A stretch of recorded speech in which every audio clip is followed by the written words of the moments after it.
Assalamualaikum warahmatullahi wabarakatuh. Auzubillahi minasyaitonirrajim. Bismillahirrahmanirrahim. Allazi alamma bil kalam. Yang mengajar manusia dengan pena.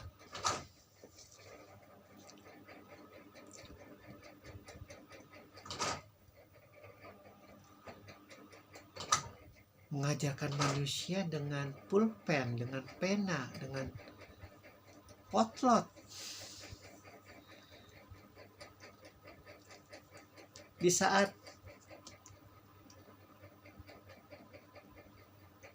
dimana manusia dalam puncak kejahiliahan, dimana ilmu pengetahuan jadi barang yang sudah tidak diutamakan. Yang lebih utama adalah pada saat itu bagaimana mencapai cita-cita menjadi kaum bangsawan dengan memenangi banyak peperangan, lalu kemudian menjadi seorang raja dan mengeluarkan seluruh hawa nafsunya, entah itu kepada harta, entah itu kepada wanita, entah begitu kepada puncak menguasai kekuasaan, daerah kekuasaan sebanyak-banyaknya. Itu yang terjadi di alam pikiran kaum jahiliyah ketika Rasulullah diutus sebagai nabi. Ada ilmuwan, ada, cuman sebagai alat kekuasaan untuk mencapai logika-logika kesewenang-wenangan kaum bangsawan, kaum raja, kaum yang memiliki harta banyak. Jadi sehingga fitrah para nabi yang mengajarkan umatnya, yang diajarkan dari Allah melalui perantara kalam. Wallahu alam, kalam di sini sebagian tafsir menisbahkan kalamnya Jibril. Cuman ayat sucinya diartikan pena. Mungkin lebih kepada apa ya? Karena tidak mungkin Jibril berbentuk pena, dia berbentuk malaikat. Mungkin ucapan Jibril yang melalui kalamnya Allah, melalui mulut suci Jibril, dipenakan kembali oleh tulisan-tulisan yang kalau waktu itu pertama kali ditulis oleh Khadijah. Karena dia istri beliau, dia minta dituliskan sama siapa lagi. Dia tidak bisa membaca, tidak bisa menulis. Jadi kalamnya Jibril yang diucapkan dituliskan kembali oleh penanya Khadijah yang mengajarkan manusia dengan pena melalui kalam Jibril. Begitu dari zaman Nabi Adam sampai Rasulullah melalui kalam Jibril selalu.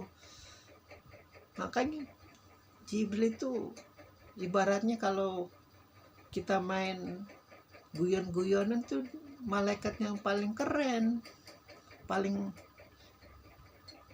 cool.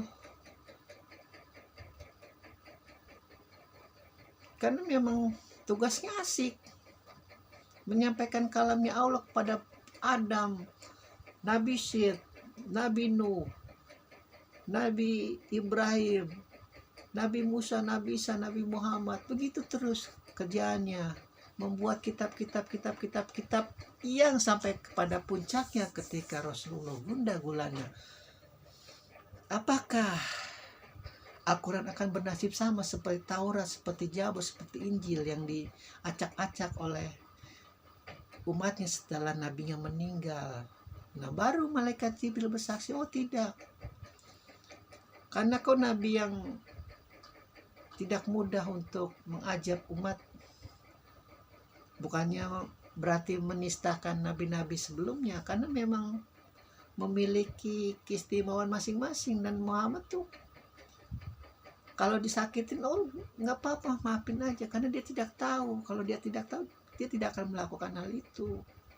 Makanya kalau ada pengikutnya yang sekarang yang baru, Al-Quran itu 6.666 ayat kalau tidak salah, atau lebih, baru hafal nggak nyampe 5%-nya aja udah merasa memiliki seluruh Al-Quran. Jadi kalau ada punya musuhnya lagi sakit menderita, oh itu ajaib dari aku, itu dia karena memusuhi aku. Luar biasa iblis lanatullah hal-hal semacam itu. Pun kalau kita ketemu orang semacam itu, jangan disyukurin juga, kasihan. Mudah-mudahan cepat-cepat mendapat hidayah, cepat-cepat mendapat pertolongan dari Allah, karena itu tidak sesuai dengan Rasulullah.